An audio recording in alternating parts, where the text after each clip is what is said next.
비가 추적추적 내리던 가을 저녁이었어요. 평소 같으면 쇼핑이 끝나면 바로 운전기사를 불러 편히 돌아갔을 텐데 그날은 어쩐지 자꾸만 발걸음이 머뭇거려졌죠. 김숙자 할머니는 강남 펜트하우스에서 나와 늘 다니던 백화점 주차장으로 향했어요. 남편이 남긴 유산으로 여유로운 삶을 살아왔지만 10년 전 교통사고로 딸 민지를 잃은 충격에서 완전히 벗어나지 못한 상태였죠. 그날도 쇼핑을 마치고 나오는 길에 종종 내리던 비가 갑자기 거세지는 바람에 우산을 꽉 움켜쥐었어요. 주변을 둘러보니 퇴근 시간과 맞물려 주차장 안은 차들이 밀려 있었고 직원들도 분주히 움직이고 있었답니다. 할머니는 평소엔 별 생각 없이 지나치던 주차장의 바닥을 유심히 살피며 걸어갔어요. 비에 젖은 바닥에서 불빛이 반사되어 반짝이는 것들이 눈에 들어왔는데 그중 무언가 시커먼 빛을 내는 작은 물체가 눈길을 끌었죠. 이게 뭐지? 할머니는 빗방울을 피해 재빨리 달려가 그 물건을 집어들었어요. 검은색 가죽 지갑이었습니다. 겉면은 낡아 보였지만 곳곳에 스티치가 깔끔하게 살아있는 걸 보니 꽤 고급 제품 같았어요. 보통은 분실물 센터에 맡기거나 경비실에 전해줬을 텐데 그날은 왠지 직접 확인해 봐야겠다는 생각이 들었답니다. 비바람을 맞으며 주차장에 서 있기에는 날씨가 너무 굳었기 때문에 조금 더 안전한 곳으로 이동하고 싶어졌어요. 할머니는 우산을 제대로 펼쳐 잡고 주차장 구석에 있는 의자 쪽으로 자리를 옮겼죠. 지갑을 열어보면 혹시 신분증이나 연락처가 있을 테니 주인을 찾아줄 수 있을 거라고 생각했어요. 젖은 손을 바지에 슬쩍 닦아내고 조심스레 지갑을 열어본 순간 낯선 긴장감이 할머니의 가슴을 파고들었죠. 안쪽 지퍼에는 현금 몇 장과 신용카드, 그리고 신분증 하나가 꽂혀 있었어요. 이걸 주워서 다행이네. 잃어버린 사람이 곤란했을 텐데. 그렇게 중얼거리며 신분증을 꺼내 눈길을 주는 순간 할머니는 그 자리에 얼어붙고 말았어요. 민지야? 사진 속 여자의 얼굴은 10년 전 세상을 떠난 딸 민지와 놀랍도록 똑같았죠. 하지만 이름은 서지원으로 되어 있었어요. 할머니는 자신도 모르게 손이 덜덜 떨렸어요. 10년 전 그 사건 이후 민지의 얼굴을 이렇게 또렷하게 마주하는 일은 상상조차 못했거든요. 비를 뚫고 들려오던 자동차 경적 소리도 더 이상 들리지 않을 정도로 할머니의 머릿속은 하얗게 텅 비었어요. 그저 지갑을 움켜쥔 채 신분증을 확인하고 또 확인했죠. 생년월일을 보니 민지보다 5살이나 어렸고 이름 역시 전혀 달랐어요. 그런데 왜 이렇게 똑같이 생겼는지 도무지 이해가 되질 않았습니다. 이미 오래전에 세상을 떠난 딸과 똑같은 외모를 가진 사람을 이런 우연한 상황에서 마주하게 될 줄은 꿈에도 몰랐으니까요.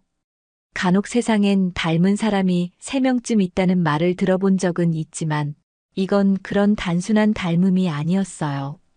정말 똑같아 보였답니다. 심장이 두근거리는 걸 진정시키려 할머니는 깊게 숨을 들이마셨지만 숨이 턱 막혀와 다시 내뱉기도 어려웠어요. 잠시 숨을 고른 뒤 가방에서 휴대폰을 꺼내 신분증과 사진을 비교해가며 카메라로 촬영해 두었죠. 이건 그냥 넘어갈 수가 없겠어. 마치 시간을 거슬러 올라가 민지와 재회라도 한 듯 할머니는 혼란과 충격에 휩싸인 채 주차장을 나섰어요.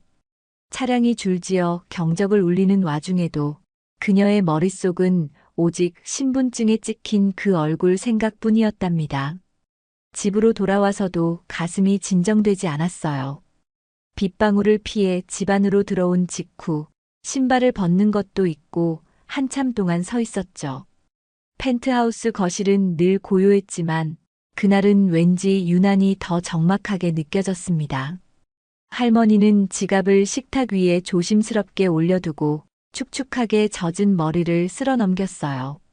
민지, 정말 너가 다시 돌아온 건 아니겠지? 혼잣말처럼 내뱉은 그 한마디는 공허한 거실에 맴돌았어요. 어둠이 깔린 창밖으로는 화려한 강남의 야경이 펼쳐졌지만 그 빛들을 보며 마음의 여유를 느낄 새가 없었습니다. 할머니는 무심결에 민지의 사진을 꺼내 지갑 옆에 놓았어요. 사진 속에 환하게 웃는 민지와 신분증 사진 속 지원의 얼굴이 겹쳐 보이자 순간 소름이 돋았죠. 분명 다른 사람일 텐데 어쩜 이렇게 똑같지? 그날 밤 할머니는 좀처럼 잠을 이룰 수 없었어요. 창문을 두드리는 빗소리를 들으며 지갑을 어떻게 해야 할지 몇 번이고 고민했습니다. 잃어버린 지갑을 주인에게 돌려줘야 한다는 건 당연한 일이었지만 딸과 똑같이 생긴 사람이라는 사실이 마음을 더 복잡하게 만들었어요. 과연 어떤 사연이 숨겨져 있는 걸까? 스스로도 설명하기 어려운 호기심이 마음 한구석에서 커져만 갔답니다. 결국 할머니는 뜬 눈으로 밤을 새운 채 지갑을 손에 꼭 쥔 채로 새벽을 맞이했어요. 아침이 되자 흐렸던 하늘이 조금씩 개이기 시작했어요. 하지만 할머니의 마음은 여전히 먹구름이 낀 것처럼 무거웠죠. 밤새 한숨도 못 자고 뒤척이다 보니 머리가 지끈거렸지만 무언가를 해야겠다는 결심이 서 있었습니다. 거실 테이블에는 여전히 그 낯선 지갑과 민지의 사진이 나란히 놓여 있었어요. 할머니는 조심스레 지갑을 다시 열어봤죠. 늘 보던 내용이지만 혹시나 놓친 게 있는지 살피고 싶었거든요. 신분증에는 서지원이라는 이름, 그리고 주소가 또렷하게 적혀 있었어요. 서울 북부의 평범한 동네로 보였는데 강남의 분위기와는 사뭇 달라 보였죠. 혹시 민지가 쌍둥이였을까? 아니면 우연히 닮은 걸까? 할머니는 헛된 생각이라고 스스로를 타이르면서도 한번 생긴 의문을 쉽게 버릴 수 없었어요. 고인의 딸과 똑같은 얼굴을 가진 사람이 나타났으니 가슴속에 파문이 일어나는 건 어쩔 수 없었답니다. 게다가 우연히 주운 지갑에서 발견된 사람이 하필이면 민지와 동일한 외모를 하고 있다니. 이런 상황은 누가 봐도 그냥 지나칠 수 없겠다 싶었어요. 결국 할머니는 결심하기에 이르렀죠. 이 지갑의 주인을 꼭 만나봐야겠어.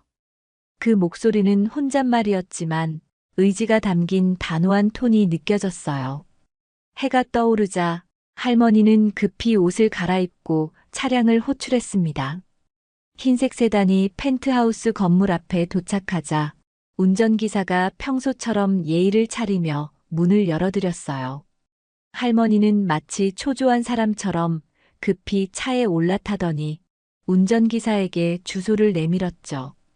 기사는 당황스러운 표정을 지었어요. 평소라면 예약된 스케줄이 아닌 이상 갑자기 이동하는 일은 거의 없었기 때문이죠. 하지만 할머니의 표정에서 진지함을 느꼈는지 말을 묻지 않고 그대로 출발 준비를 했습니다. 차가 강남의 분주한 도로를 벗어나 북쪽을 향해 가는 동안 할머니는 차창 밖을 바라보며 지난 날을 떠올렸어요. 민지가 세상을 떠난 후로 웬만해서는 다른 사람에게 관심을 갖거나 감정적으로 흔들리는 일이 거의 없었습니다. 오랜만에 누군가를 만나고 싶다는 마음이 불쑥 솟아나는 게 스스로도 낯설었죠. 하지만 왠지 모르게 그 서지원이라는 사람을 그냥 지나칠 수가 없었어요. 누군지도 모르는데 그녀가 민지와 똑같이 생긴 데다 우연히 할머니의 손에 지갑이 들어온 이 운명을 대체 어떻게 설명해야 할지 궁금했답니다. 차가 점차 서울 북부 지역으로 들어서자 넓은 도로 대신 아파트 단지들이 빼곡히 보이기 시작했어요. 강남의 고층 빌딩 대신 평범해 보이지만 정겨운 분위기의 동네가 펼쳐졌죠. 가로수 사이사이로 단풍이 물들기 시작한 게 보였고 가을 바람에 나뭇잎들이 살짝 흔들리는 모습이 눈길을 사로잡았어요. 할머니는 어제 내린 비로 여전히 촉촉한 도로를 힐끗 바라보며 본격적으로 이번 일에 뛰어드는 자신을 다잡았답니다. 마음 깊은 곳에서 희미한 기대감이 피어오르는 걸 느끼면서 할머니는 창밖의 풍경을 조용히 바라봤어요.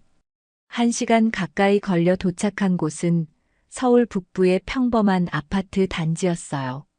경비부스가 있는 출입문을 지나 조경수가 잘 정돈된 길을 따라 천천히 들어가니 15층짜리 건물이 눈에 들어왔죠. 할머니는 운전기사를 시켜 지정된 동과 호수를 확인했고 주소가 맞다는 걸 재차 확인한 뒤에야 차에서 내렸어요. 바람이 선선하게 불어왔고 조금 전까진 묘하게 긴장되던 숨이 살짝 풀리는 기분이 들었습니다. 그렇지만 이내 다시 떨리는 마음을 다잡으며 할머니는 엘리베이터를 타고 서지원의 집이 있는 층으로 올라갔죠. 복도 끝에 자리한 문 앞에는 아기자기한 화분이 몇 개 놓여 있었는데 첫인상으로는 꽤나 따뜻하고 소박한 느낌이 풍겼어요. 할머니는 초인종 앞에서 잠시 망설였지만 숨을 크게 내쉬고 벨을 눌렀어요. 띵동 소리가 울리자 안에서 발소리가 들려왔습니다. 문이 열리는 순간 할머니는 가슴이 쿵쾅거려 말을 잇지 못했죠. 누구세요? 나타난 여자의 얼굴이 민지와 너무나도 흡사했거든요. 민지보다 조금 더 젊어 보이긴 했지만 눈매며 입술 모양까지 놀라울 정도로 닮아 있었어요. 어제 백화점에서 지갑을 주웠는데요. 당황한 목소리로 말하는 할머니는 가슴속이 복잡했어요. 아직 정신을 제대로 수습하지 못했지만 최대한 태연한 척 지갑을 내밀었답니다. 그 여자는 할머니가 내민 지갑을 보자마자 얼굴이 환해졌어요. 정말 감사합니다. 어제부터 찾느라 혼났어요. 그녀는 연신 고개를 숙이며 고마워했고 할머니를 집 안으로 안내했어요. 평범한 원룸을 기대했지만 생각보다 깔끔하고 안락해 보이는 인테리어였죠. 거실 한 구석에는 책장이 가득 놓여 있었고 곳곳에 악보와 악기 케이스가 보이는데 음악을 하는 사람인 듯 했어요. 어수선할 줄 알았는데 의외로 정돈이 잘 되어 있었고 향긋한 차 내음이 은은하게 풍겨왔죠. 마치 오래전 민지의 자취방을 연상시키는 분위기에 할머니는 잠시 말을 잃었어요. 그 여자는 식탁으로 할머니를 안내하며 의자를 빼주었고 곧 차를 내오겠다고 했어요. 그러다 문득 할머니의 시선을 느꼈는지 그녀도 미묘한 표정을 지었죠. 할머니가 놀란 기색을 숨기지 못하고 있었거든요. 어쩌면 비슷한 경험을 했던 걸까? 그녀는 조금 호기심 어린 눈으로 할머니를 바라보았어요. 할머니는 결국 마음을 다잡고 입을 떼었어요. 실례지만 혹시 입양되셨나요? 갑자기 꺼낸 질문에 그녀의 표정이 굳어졌습니다. 어떻게 아셨죠? 그 반응은 놀라움과 당혹감이 섞인 것이었어요.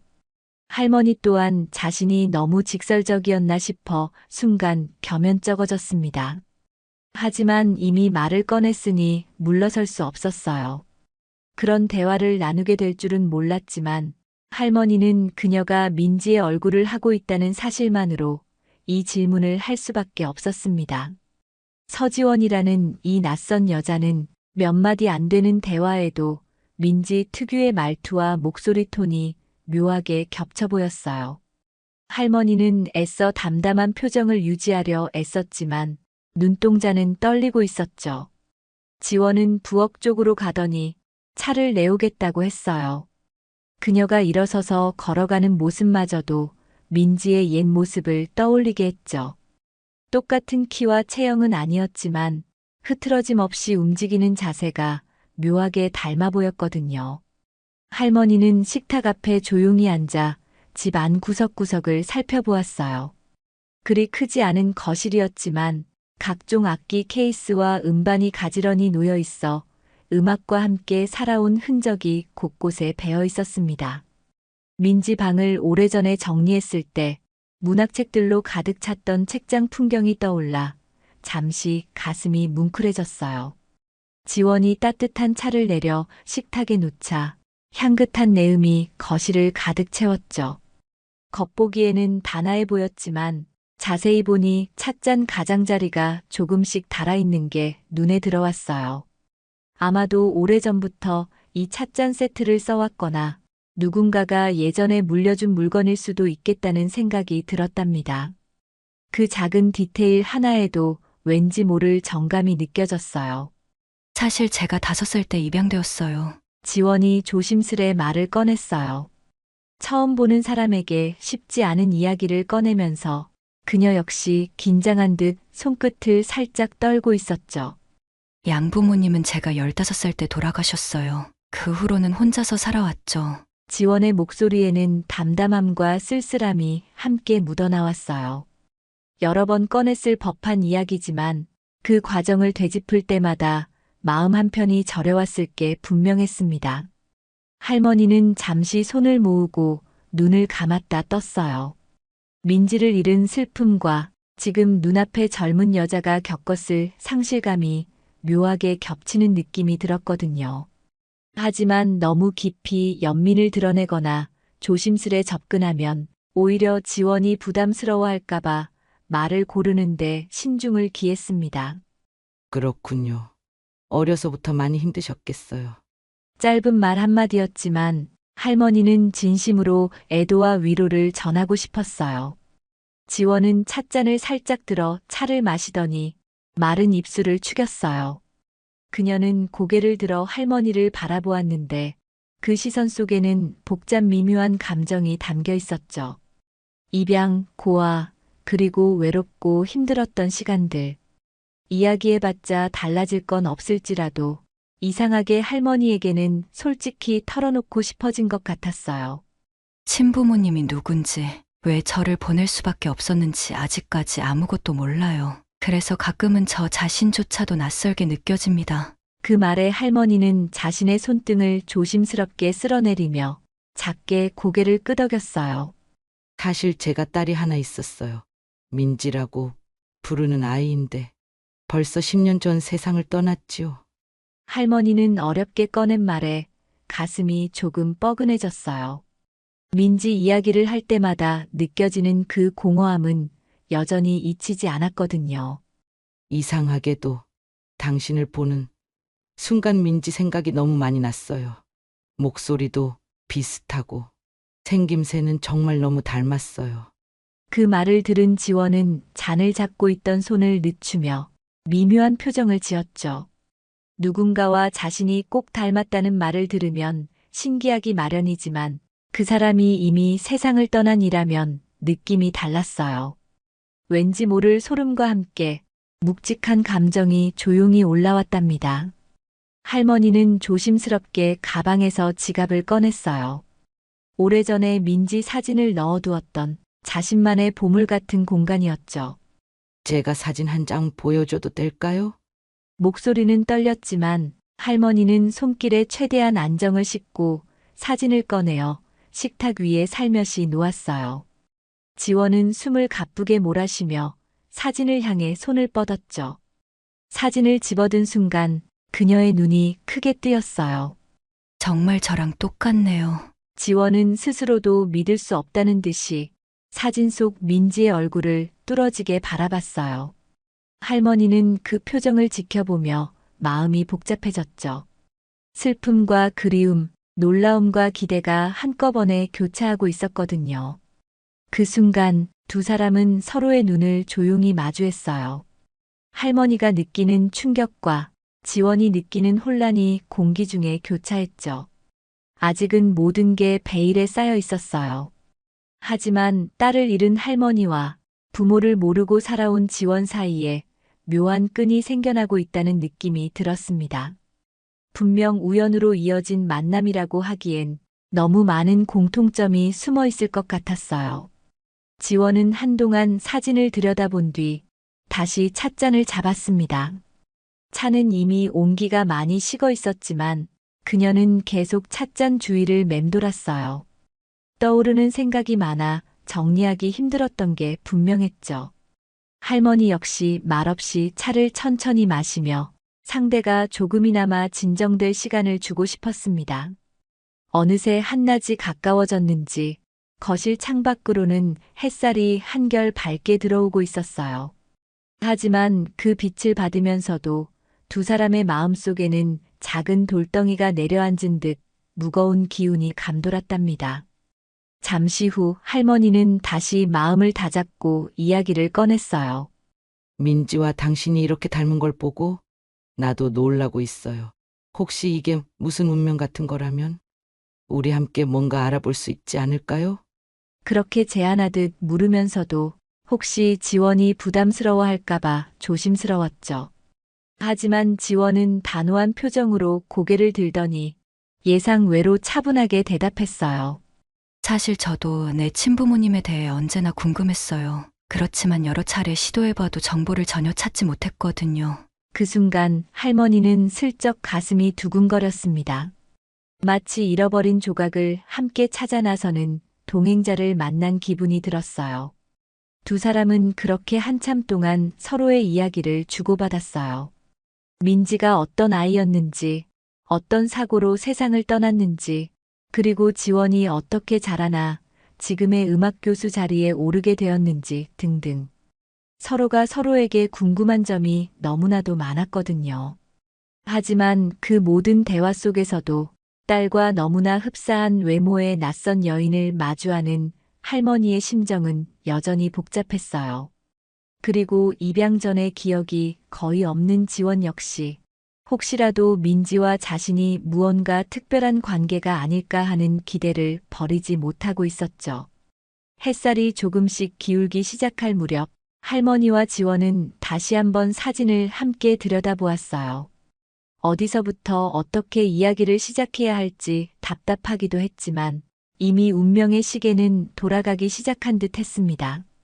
할머니는 더 깊이 알고 싶다는 마음을 숨길 수 없었고 지원도 언젠가 마주하게 될 줄 알았던 친부모의 흔적에 이르게 될지도 모른다는 설렘이 커져갔죠.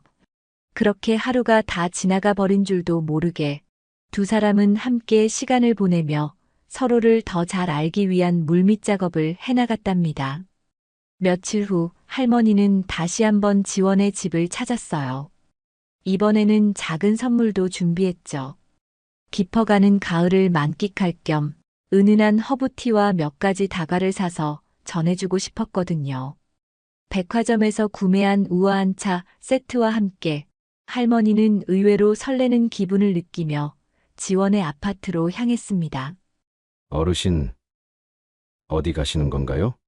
운전기사가 뜻밖의 일정에 살짝 궁금해하며 물었지만 할머니는 웃음으로 대답을 대신했어요.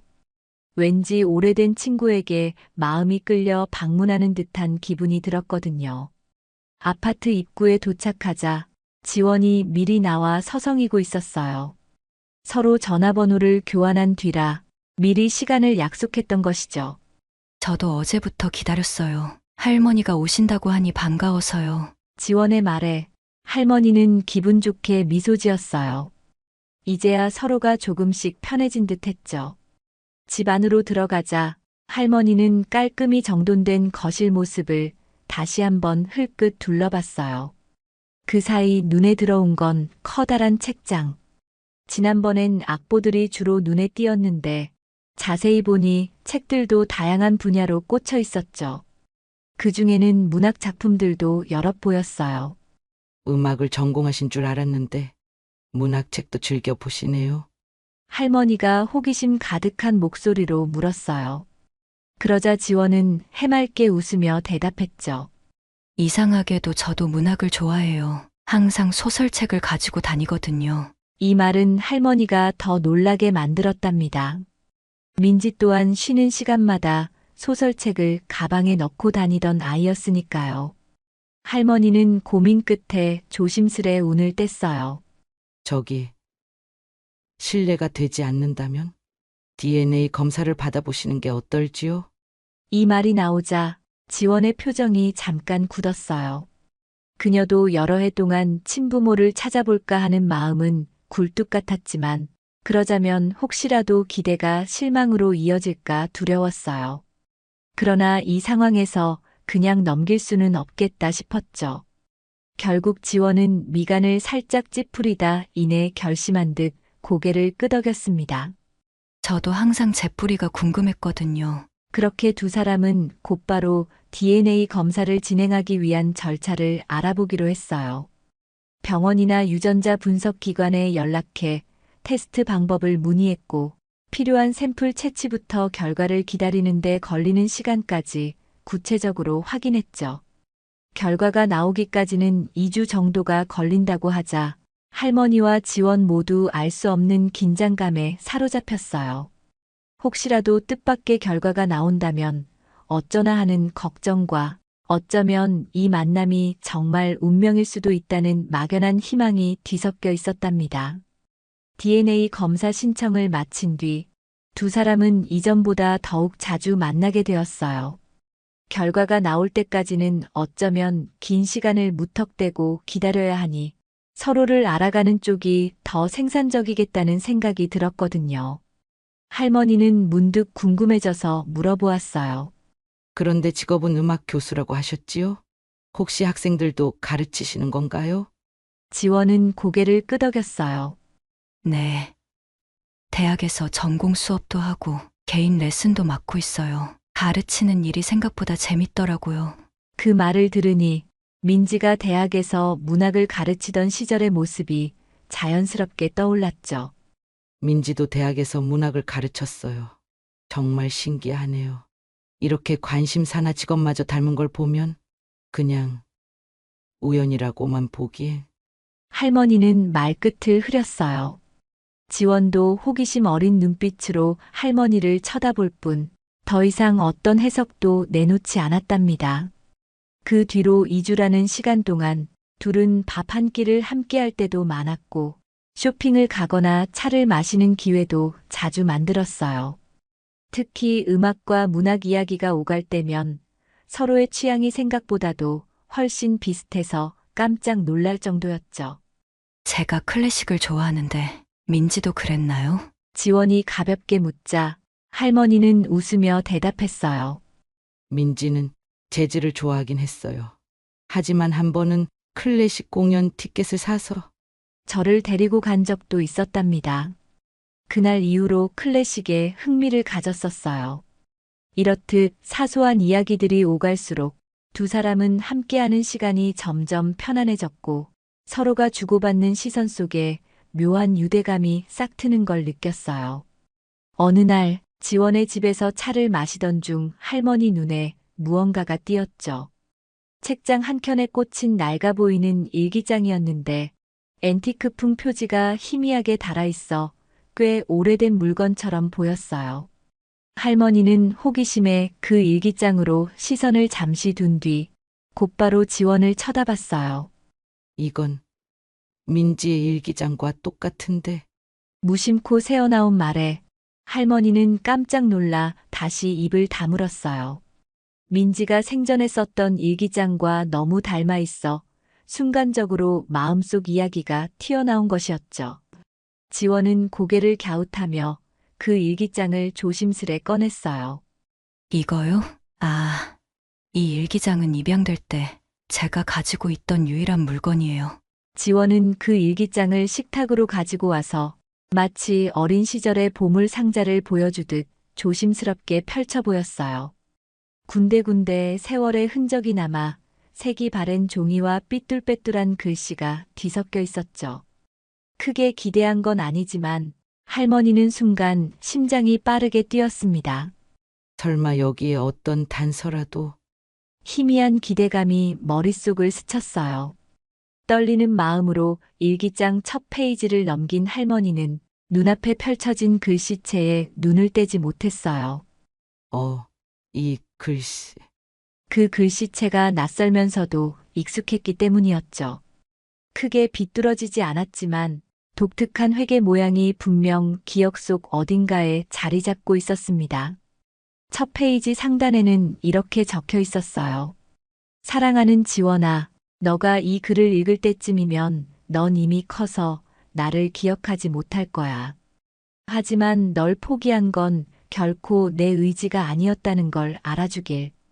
할머니는 두 손으로 일기장을 부여잡고 한 글자 한 글자 읽어 내려갔어요. 그리고는 머릿속을 곧바로 스쳐 지나가는 한 인물을 떠올렸죠. 이 글씨, 민지의 대학 친구 수연이가 쓴 글이야. 할머니 입속에서 무심코 나온 말에 지원은 눈을 깜빡이며 할머니를 바라봤어요.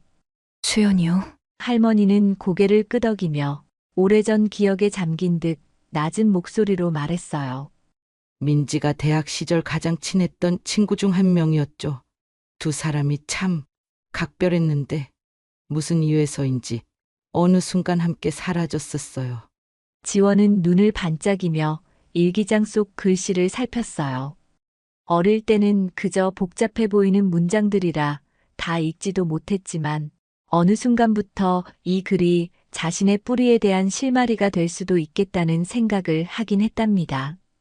하지만 글씨체가 누구 것인지까지는 알 수 없었기에 그저 덮어두고 있었어요. 그녀는 할머니에게 시선을 돌리며 물었죠. 혹시 이 수연이라는 분이 제 입양과 관계가 있을 수도 있을까요? 할머니는 떨리는 목소리로 대답했어요. 그럴 수도 있지요. 민지가 대학 3학년 때 갑자기 1년간 휴학했던 일이 있어요. 그런데 그 시기에 수연이가 함께 사라졌었거든요. 할머니는 마른 입술을 다시 적시며 숨을 크게 들이마셨다가 내쉬었어요. 어쩌면 이 일기장은 민지와 수연이가 감춘 어떤 비밀과 이어져 있을지도 모른다는 생각이 들었죠. 그 휴학 기간 동안 무슨 일이 있었는지는 잘 몰라요. 민지가 아무 말도 안 했거든요. 그냥 여행을 다녀온다고만 했는데 꽤 오래 집에도 안 들어오고 수연이하고만 지냈죠. 할머니는 기억을 더듬으며 그때 상황을 떠올렸어요. 대학교 3학년이면 20살 중후반이었을 테니 아직 철없을 수도 있는 나이지만 두 사람이 동시에 학교를 그만뒀으니 가족들은 모두 의아해 했었답니다. 그러나 민지는 돌아온 뒤에도 그 일에 대해 일절 말이 없었고 그 후로 몇 년이 지나고 나서야 결혼을 했어요. 그리고 결혼 후에는 정상적으로 생활해왔지만 결국 10년 전 그 교통사고로 생각이 거기까지 미치자 할머니는 애써 마음을 진정시키려 했어요. 지원은 일기장 페이지를 넘기며 군데군데 뭔가 적혀 있는 부분들을 살폈어요. 하지만 대부분은 알아보기 어려운 낙서나 짧은 문장들 뿐이었죠. 어쩌면 아직 읽히지 않은 비밀의 문장이 숨어 있을 수도 있었지만 지금 당장 찾아내긴 쉽지 않아 보였어요. 그럼에도 불구하고 사랑하는 지원아라는 문구와 함께 널 포기한 건 내 의지가 아니었다라는 말은 지원을 깊이 흔들어 놓았습니다. 지금 이 메시지를 남긴 사람이 친어머니일까요? 아니면 저를 돌봐준 어떤 분이었을까요? 그녀는 혼잣말처럼 중얼거렸어요. 할머니는 그런 지원의 모습을 가만히 지켜보았죠. 왠지 오래전 민지가 책상에 앉아 무언가를 몰두하며 적던 모습이 떠올라서 다시금 가슴 한편이 시려왔답니다. 시간이 좀 더 지난 뒤 지원은 할머니에게 다시 물었어요. 민지 어머니께서 수연이라는 분을 알고 계시다면 혹시 만나볼 수도 있지 않을까요? 할머니는 고개를 숙인 채 천천히 대답했어요. 그 친구가 지금 어디에 있는지는 전혀 몰라요.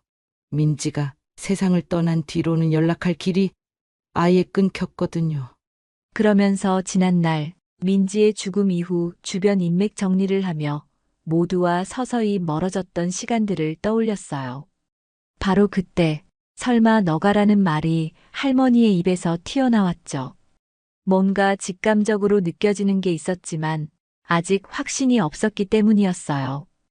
혹여 입으로 내뱉었다가 틀린 생각이면 어쩌나 하는 불안감도 있었죠. 그 말이 공중에 맴돈 채 지원은 일기장을 가슴에 꼭 안고 거실 창밖을 바라봤어요. 저녁 무렵이라 노을빛이 아파트 단지 사이로 스며들며 아름다운 장면을 만들어내고 있었지만 두 사람은 그 광경을 즐길 여유가 없었습니다.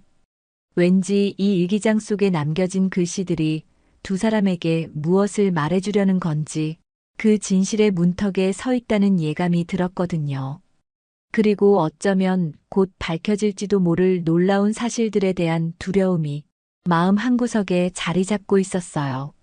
할머니는 자리에서 천천히 일어나 지원의 어깨를 다정하게 감싸 안았어요. 우리가 조금 더 알아봐야겠어요. 이 일기장을 두고 그냥 넘어가긴 어렵겠네요. 지원은 고개를 끄덕이며 할머니를 바라보았죠. 서로 다른 세대를 살아왔지만 지금 이 순간만큼은 같은 길 위에 서 있는 동행자처럼 느껴졌답니다. 그렇게 두 사람은 수수께끼를 풀기 위한 첫걸음을 내디뎠어요. 단순히 닮았다는 것에서 출발해 이제는 한 권의 일기장 속에 담긴 비밀과 마주하게 된 것입니다.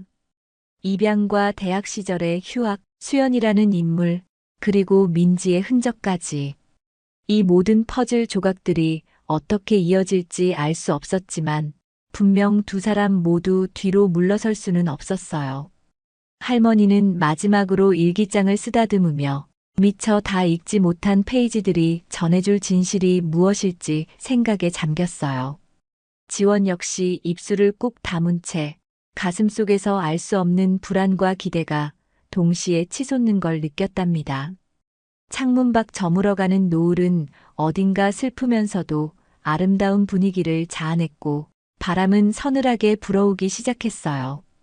이제 완연한 가을이 깊어가고 있었지만 그들 앞에 놓인 의문들은 마치 한겨울의 긴 그림자처럼 더 짙어져 가고 있었죠. 앞으로 어떤 형태로 드러날지는 아직 아무도 예측할 수 없었습니다.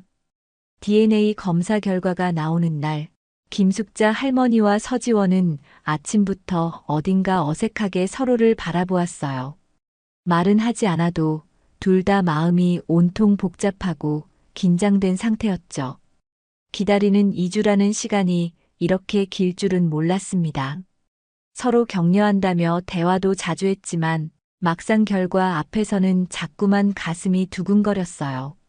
늦은 오후가 되자 검사 기관에서 연락이 왔고 할머니와 지원은 곧바로 차를 타고 병원으로 향했답니다.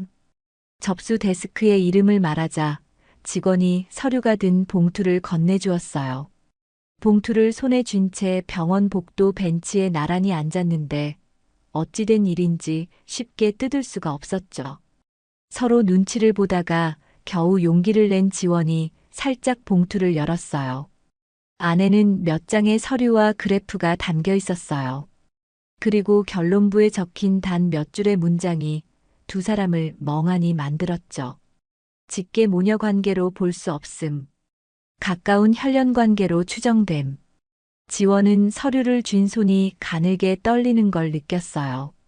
민지의 딸이 아닐 수도 있겠다는 생각은 했지만 실제로 그렇다는 확답을 받고 나니 어쩐지 마음 한편이 허전해졌답니다. 할머니 역시 잠시 숨을 멈춘 채 서류를 뚫어져라 바라보았어요. 민지의 친딸일 가능성에 희미하게나마 기대를 걸었던 감정이 순간적으로 허물어진 듯 했거든요. 하지만 곧 가까운 혈연관계라는 문장에 시선이 닿자 더 복잡해졌어요. 어쨌든 두 사람은 연이 닿아 있다는 뜻이니까요. 사촌 정도라니 도대체 누가 어떻게 이 아이를 낳았단 말인가. 할머니는 혼잣말처럼 중얼거렸어요. 지원도 고개를 끄덕였죠. 저도 도무지 이해가 안 돼요. 저는 분명 입양되었고 제 부모님이 누군지도 모르거든요. 두 사람은 곧장 병원을 나와 할머니 차를 타고 집으로 향했어요. 가는 길 내내 차 안은 적막이 흘렀어요. 할머니는 머릿속에서 수많은 기억을 뒤지고 있었답니다. 하지만 뚜렷한 실마리를 떠올리기엔 시간이 너무 많이 흘렀고 민지가 떠나고 난 뒤로 그 주변 인물들과 연락을 거의 끊었으니 어디서부터 알아봐야 할지도 막막했어요. 집에 도착하자마자 할머니는 오래된 서랍을 뒤지기 시작했어요. 그러다 한편에서 무언가가 적힌 낡은 수첩을 발견했답니다. 수십 년 전에 적어놓은 주소와 전화번호가 빼곡히 쓰인 작은 노트였죠. 어쩐지 중요한 열쇠가 될 듯한 느낌이 들었어요. 여기 보니 예전에 민지가 친하게 지내던 친구들 연락처가 있네. 수연이라는 이름도 있어. 할머니는 그 노트 페이지를 손가락으로 짚으며 중얼거렸어요. 수연. 민지와 대학교 3학년 때 유독 같이 다녔던 친구. 둘이 함께 휴학했다는 사실이 기억 속에 어렴풋이 남아 있었죠. 지원도 그 이름에 반응했어요. 두 사람은 노트에 적힌 낡은 전화번호를 보고 깜짝 놀랐어요. 이미 예전 것이라 통할지도 모르겠지만 혹시나 하는 마음에 전화를 시도해 보기로 했습니다. 그런데 역시나 오래된 번호는 사라진 지 오래였죠. 대신 주소가 적혀 있었는데 몇 번의 이사 끝에 바뀌었을 가능성이 높아 보였답니다. 그래도 가만히 있을 순 없었어요. 결국 다음 날 아침 할머니와 지원은 노트에 적힌 주소를 따라 무작정 수연을 찾아 나섰어요. 역시나 주소지에는 다른 사람이 살고 있었고 이사 간 지도 오래되었다고 하더군요. 하지만 가까운 편의점 주인에게 물어보니 예전에 수연이라는 사람이 그 근처에 살긴 했다고 했어요.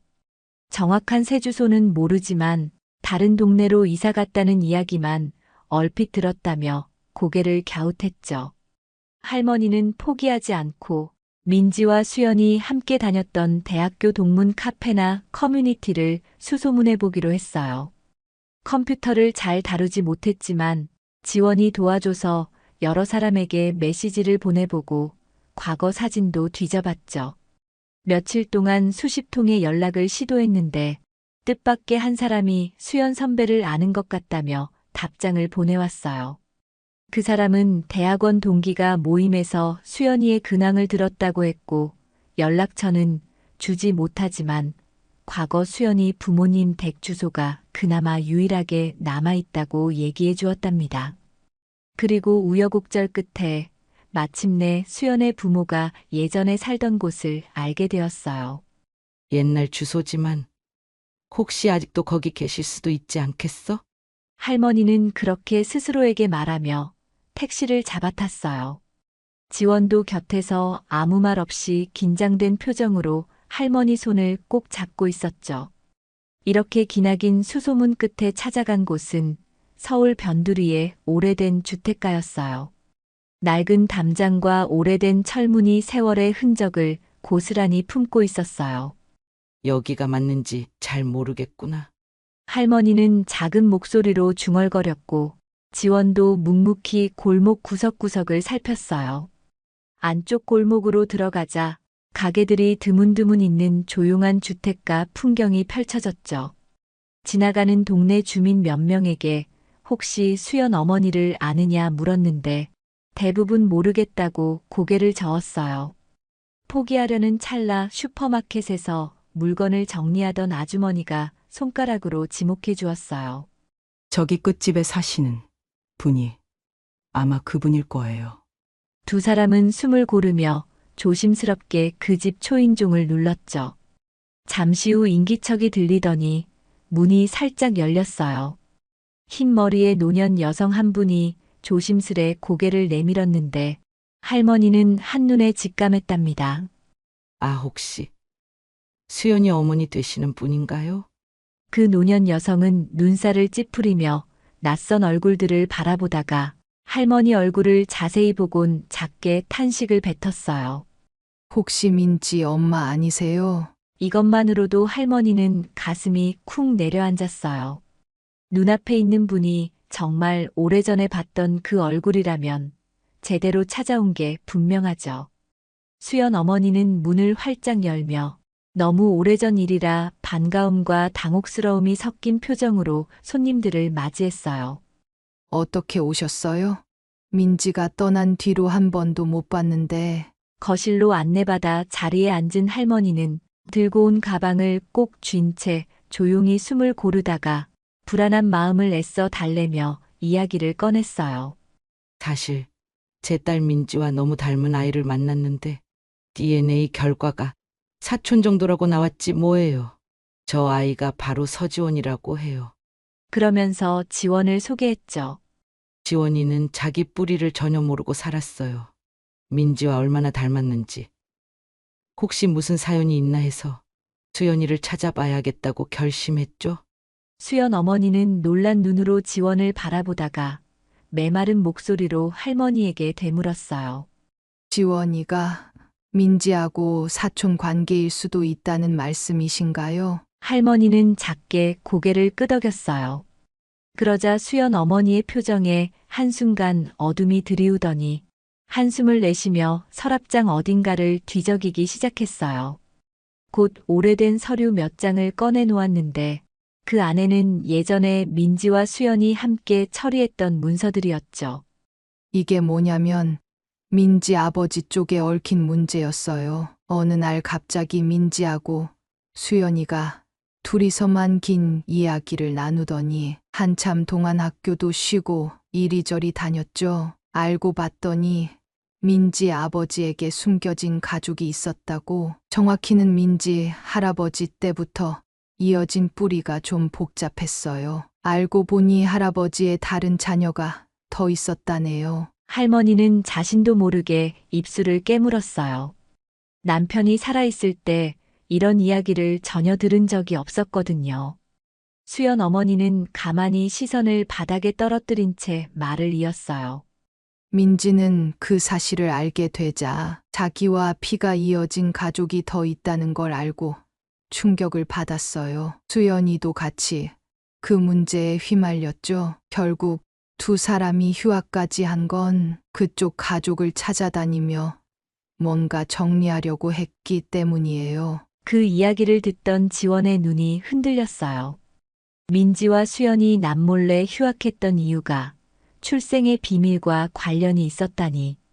그렇다면 자기와 어떤 식으로 연결되어 있을지 상상도 안 갔지만 뭔가 실마리가 조금씩 풀려나가는 듯했죠. 수연 어머니는 오래된 문서 사이에서 빛바랜 사진 한 장을 꺼냈어요. 사진 속에는 젊은 시절의 민지와 수연, 그리고 낯선 남성과 여성 한 쌍이 함께 서 있었어요. 그 여성 옆에 아주 어린 아이가 서 있었는데 얼굴은 거의 보이지 않았어요. 내가 알기로는 그 어린아이가 바로 또 다른 친척 댁 아이였는데 수연이 얘기로는 나중에 입양 갔다고 들었어요. 그 아이가 혹시 지원인지 나는 잘 모르겠지만 할머니와 지원은 그 사진을 뚫어져라 바라봤어요. 사진 뒷면에는 할아버지 댁에 모인 날이라고 적혀 있었고 날짜는 대략 20년이 훌쩍 넘은 때였죠. 그러니 지금의 지원 나이와도 얼추 맞아떨어질 수도 있겠다는 생각이 들었어요. 그 순간 할머니는 가까운 혈연관계라는 검사 결과가 자연스럽게 떠올랐어요. 민지의 조부 혹은 외조부 쪽 뿌리가 복잡하게 얽혀 있었고 그 가족 중 한 명이 어린 지원을 낳았을 수 있겠다는 거죠. 결국 지원은 민지와 한 세대 차이가 나는 사촌뻘이었던 거예요. 민지와 얼굴이 닮은 건 할아버지 혹은 윗대의 유전이 강하게 이어졌기 때문일 수도 있었죠. 그럼 민지는 왜 이 사실을 가족에게 알리지 않았을까요? 할머니는 목이 메는 듯한 기분으로 물었어요. 수연 어머니는 안타까운 듯 고개를 저으며 대답했죠. 민지가 혼자서 해결하고 싶었던 것 같아요. 아버지나 어머니를 배려한 걸 수도 있고요. 아마 모든 게 정리되면 언젠가 말씀드릴 생각이었겠죠. 근데 그만 사고가 나고 말았잖아요. 그 말에 할머니도 지원도 동시에 가슴이 먹먹해졌어요. 민지는 다 이유가 있어서 말을 아꼈을 거라는 생각에 미안함과 안타까움이 뒤섞여 오는 겁니다. 그 뒤로도 수연 어머니는 알고 있던 자료들을 하나씩 꺼내 보여줬어요. 하지만 정확히 누가 지원의 부모인지까지는 기록되어 있지 않았죠. 그저 아무개 집안에 조부가 있었고 그 아래로 형제들이 더 있었으며 그 중에 한 사람이 일찍 떠난 아이를 남겼다 정도의 흐릿한 정보만 확인할 수 있었어요. 그래도 이 정도면 최소한 지원이 왜 민지와 사촌 정도로 이어진 혈연인지 어느 정도 설명이 되었답니다. 이제 좀 더 찾아보면 되겠네요. 혹시 다른 사진이나 편지가 있을 수도 있고. 할머니는 작게 중얼거리며 자료를 꼼꼼히 살폈어요. 지원 역시 복잡한 심정이었지만 안도하는 마음도 들었어요. 단지 자신이 어떤 경로로 입양까지 이어졌는지는 조금 더 파봐야 할 문제였죠. 그렇게 긴 시간의 대화를 마치고 나오려는데 수연 어머니가 오래전 수첩에서 민지의 글씨로 적힌 쪽지를 꺼내 건네주었어요. 민지가 떠나고 한참 뒤에 이걸 발견했는데 혹시나 해서 가지고 있었어요. 거기엔 내가 언젠가 꼭 데려올 거야. 잃어버린 우리 가족, 절대 포기 못해라는 문장이 짧게 적혀 있었답니다. 할머니와 지원은 그 글을 보는 순간 동시에 민지를 떠올리며 울컥했어요. 민지가 숨기고 있었던 게 아니라 자신이 직접 움직여서라도 잃어버린 혈연을 찾으려 했던 거였죠. 그러나 뜻을 이루지 못하고 세상을 먼저 떠나고 말았다는 사실이 다시금 가슴 아프게 다가왔습니다. 그날 저녁 집으로 돌아온 할머니와 지원은 나란히 거실 소파에 앉았어요. 서로 말을 많이 하진 않았지만 마음 한구석에는 따뜻한 온기가 번지고 있었답니다. 민지는 나를 대신해서 이 아이를 지켜주려고 했구나. 할머니는 그렇게 생각하니 슬프면서도 기특했고 한편으론 죄책감이 밀려왔어요. 민지를 좀 더 깊이 이해해주지 못했던 과거가 아쉬웠죠. 할머니, 저도 복잡하지만 그래도 이제 뭔가 한 발짝 앞으로 나아간 느낌이에요. 조상이든 친인척이든 확실히 살펴보면 제 뿌리를 알게 되겠죠. 무엇보다 우리가 이렇게 가까운 사이가 된 것도 의미 있는 일 같고요. 지원은 잔잔한 목소리로 말했어요. 할머니는 손을 뻗어 지원의 등을 토닥였어요. 나도 그래. 그리고 민지가 남긴 숙제를 이제 우리가 함께 풀어나가면 되는 거잖니? 그렇게 두 사람은 가까운 혈연 관계라는 DNA 결과를 토대로 이어진 수수께끼를 조금씩 풀고 있었어요. 비록 아직 다 밝혀진 건 아니지만 적어도 민지와 지원이 사촌뻘이라는 사실은 확실해졌죠. 어쩌면 앞으로 더 복잡한 진실들이 나올지도 모르지만 서로가 의지하며 하나씩 풀어나갈 수 있을 거라는 용기가 샘솟았어요. 며칠 뒤 할머니는 남편의 옛 서류들을 뒤적이기 시작했어요. 오래된 가계도 사업 기록, 각종 부동산 관련 문서들이 엄청나게 쌓여 있었죠. 그 과정에서 이전에는 전혀 눈에 띄지 않았던 문장을 찾아냈어요. 누구누구, 우리 집안의 종손 중 한 사람. 그리고 거기에 적힌 희미한 메모. 미국으로 출국 연락 2절. 아마 이 인물이 지원과 연결된 가능성이 높아 보였어요. 민지와 사촌격인 인물일 수도 있었고 그 인물의 자녀가 곧 지원일 수도 있죠. 할머니는 그 서류를 지원에게 보여주며 같이 조금 더 자세히 조사해보자고 제안했어요. 지원도 적극적으로 나섰어요. 그들은 전문 상담사를 통해 해외 입양 정보 조회를 시도하거나 오래된 신문 공고까지 뒤져보았죠. 물론 쉽진 않았어요. 하지만 서로 포기하지 않고 꼼꼼히 살피는 과정을 통해 점차 희미한 줄거리가 잡혀가고 있었답니다. 그 사이 지원은 딸 민서와 함께 할머니 집을 자주 드나들었어요. 민서는 화려하고 넓은 펜트하우스 구석구석을 신기하다는 듯 둘러보며 밝게 웃었어요. 그리고 할머니는 그 웃음을 보며 문득 민지의 어린 시절을 떠올리곤 했죠. 어릴 적 민지도 호기심이 많았고 집안 곳곳을 누비며 웃고 떠들던 아이였거든요. 할머니, 민서가 여기서 잘 놀아도 괜찮을까요? 어느 날 지원이 조심스레 묻자 할머니는 손사래를 치며 환하게 웃었죠. 그럼 이 집이 허전했는데 아이 웃음소리가 들리니까 얼마나 좋은지 몰라.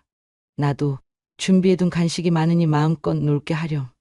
민서는 연신 고맙습니다. 를 외치며 거실을 휙휙 뛰어다녔어요. 그 모습에 지원도 할머니도 절로 미소가 번졌답니다. 가끔은 셋이서 함께 외식을 하러 나가거나 근교로 가벼운 드라이브를 떠나기도 했어요. 그럴 때면 할머니는 민지가 살아있을 때 누리지 못한 가족 나들이 시간을 보상받는 기분이었어요. 사진도 많이 찍었죠. 차 안에서 민서는 새로운 동요나 이야깃거리를 끊임없이 늘어놓았고, 지원은 그런 딸을 다정한 시선으로 바라봤어요. 할머니는 뒷자리에서 그 모습을 지켜보며 정말 이 아이들이 나를 일으켜 세워주는구나 하고 느꼈답니다. 한편 수연 어머니 댁을 다시 방문해 자료를 찾는 일도 이어졌어요. 이번에는 수연 어머니가 직접 오래된 앨범을 보여주며 제안했죠. 민지와 수연이 같이 찍었던 사진들 중 혹시 단서가 될 만한 게 있나 보자. 앨범 속에는 젊은 날의 민지가 미소 짓고 있는 장면들이 많았고, 그 곁에 항상 수연이 함께였어요. 어느 사진 한 장에는 이름이 적혀 있지 않은 또 다른 친척이 손을 흔들고 있었는데, 그 사람이 바로 해외로 떠났다는 인물과 닮아 보였죠. 할머니와 지원은 그 사진을 휴대폰에 찍어두고 더 자세히 알아보기 위해 전문가에게 문의하기로 했어요. 수연 어머니 역시 안도하는 표정을 지었죠. 내가 다 기억하지 못하는 부분이 많아. 미안하네. 그래도 조금씩 밝혀지니 다행이야. 이렇게 과거를 하나하나 복원해 나가는 동안 할머니와 지원은 서로에 대한 의지도 깊어지고 있었습니다. 단순히 민지와 닮았다는 우연을 넘어 피로 이어진 가족임이 분명해졌으니까요. 비록 지금까지 정확히 누가 지원의 친부모인지는 밝히지 못했지만 그 여정 자체가 중요하다고 생각했어요. 그러던 어느 주말 아침, 할머니는 거실 서랍장 깊숙이 보관했던 유품 상자를 꺼냈어요. 안에는 민지가 애지중지했던 소설책과 공책, 그리고 할머니가 딸과 찍었던 옛 사진들이 소중히 담겨 있었죠. 할머니는 지원을 불러 그 상자를 열어 보여주었어요. 민지가 참 좋아했던 책이야. 가끔은 여기 메모도 해놓았지. 지원은 조심스럽게 그 소설책을 펼쳐보며 형광펜 자국과 민지의 작은 필기를 읽어내려갔어요. 정말 마치 마음속을 들여다보는 기분이네요. 민지의 필체가 살아있는 문장을 볼 때마다 두 사람은 말로 표현하기 힘든 애틋함을 느꼈어요.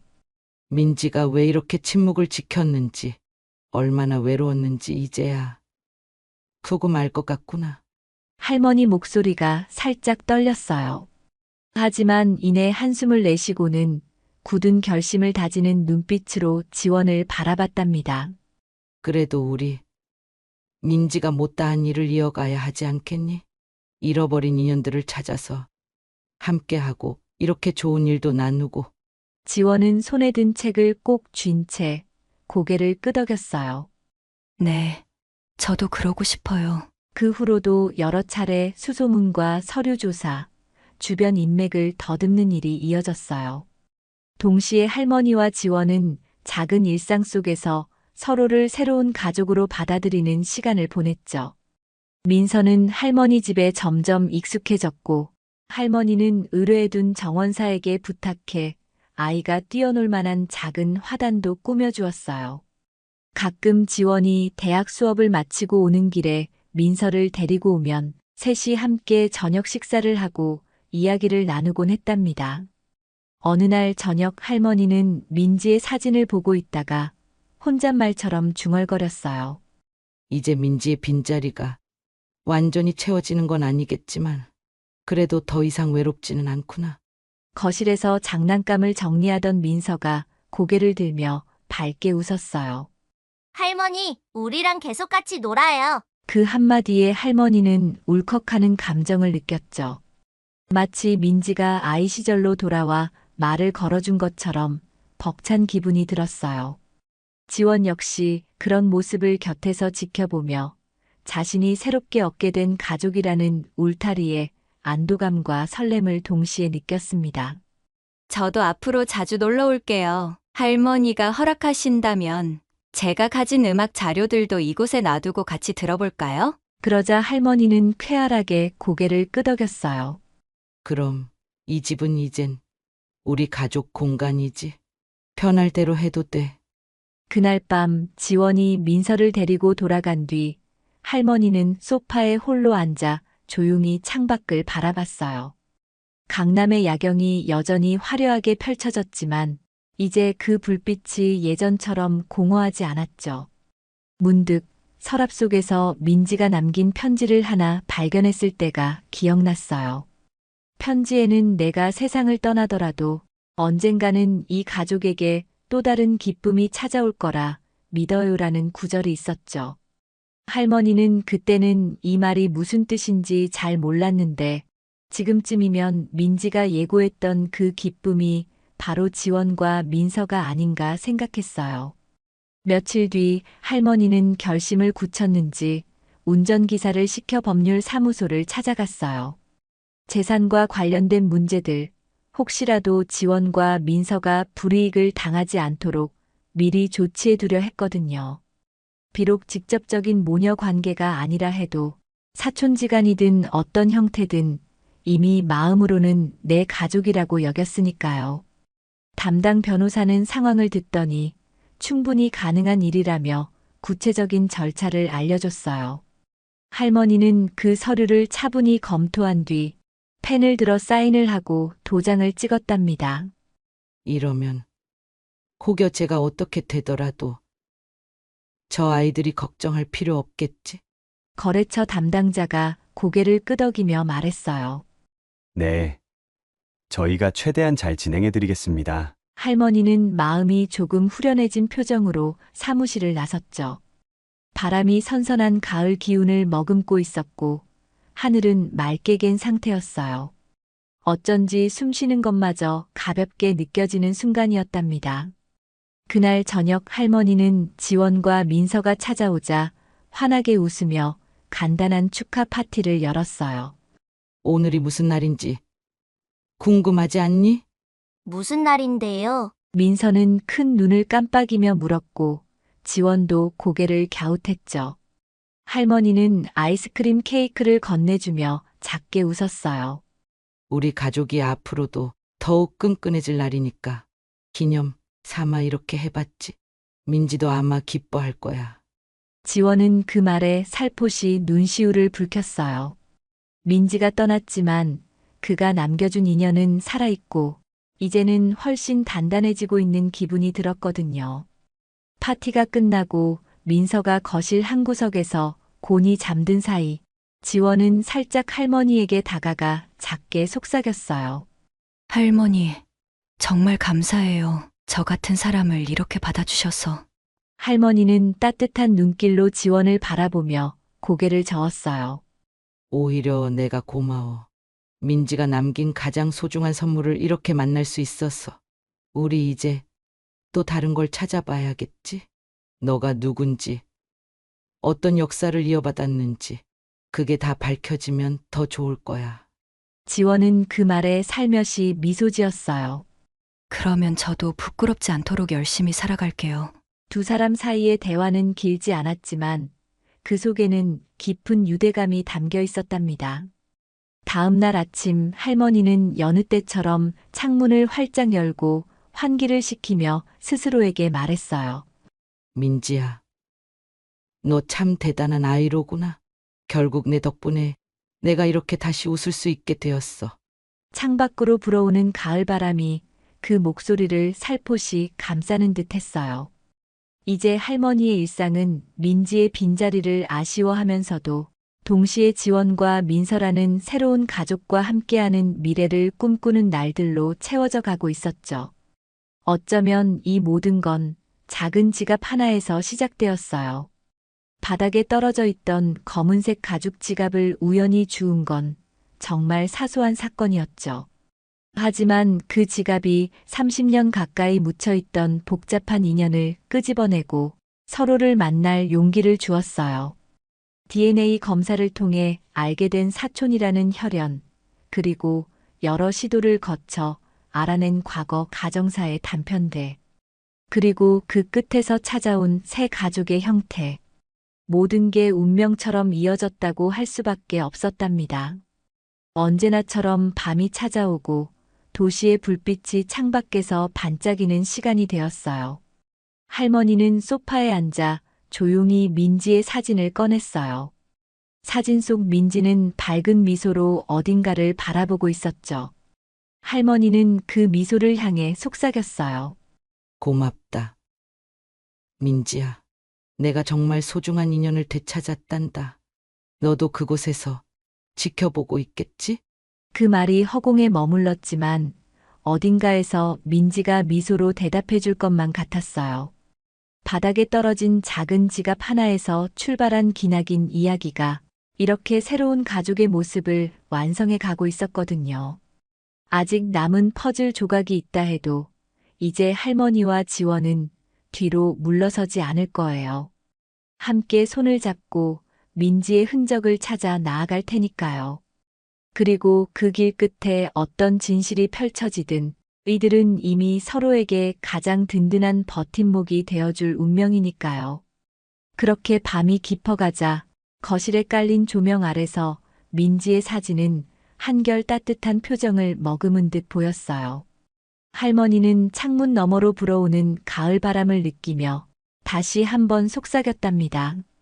이제 더 이상 외롭지 않구나. 이 집엔 너가 남긴 귀한 선물이 함께 살아있으니 말이다. 마치 민지가 잘했어요. 엄마라고 대답해주는 듯한 착각이 들 만큼 마음 깊은 곳에 기분 좋은 떨림이 전해졌어요. 그렇게 할머니, 지원, 그리고 민서는 한 지붕 아래에 있지 않아도 매일같이 서로를 떠올리며 웃을 수 있는 진정한 가족이 되었어요. 시간이 더 흐르면 아직 드러나지 않은 옛 기록이나 먼 친척들의 이야기가 추가로 밝혀질지 모릅니다. 하지만 그 모든 과정이 이제는 두렵지 않았죠. 오히려 이들은 민지의 뜻을 이어 잃어버린 인연을 찾아가는 길에 설렘을 느끼고 있었답니다. 어느새 새벽이 가까워지자 할머니는 거실불을 끄고 천천히 안방으로 걸어갔어요. 내일이면 또 지원이 민서를 데리고 올 예정이었으니 예쁜 과일과 간식을 준비해야겠다고 생각하며 미소를 지었죠. 실내는 조용했지만 어쩐지 그 정막조차 포근하게 감싸주는 느낌이 들었어요. 민지가 사라진 뒤 공허하게만 느껴지던 공간에 다시금 웃음소리가 머무를 수 있게 된 건 바로 이 인연 덕분이니까요. 하루를 마무리하며 할머니는 속으로 다짐했어요. 내가 지킬게. 민지의 목까지. 이 아이들을 아끼고 사랑하리라.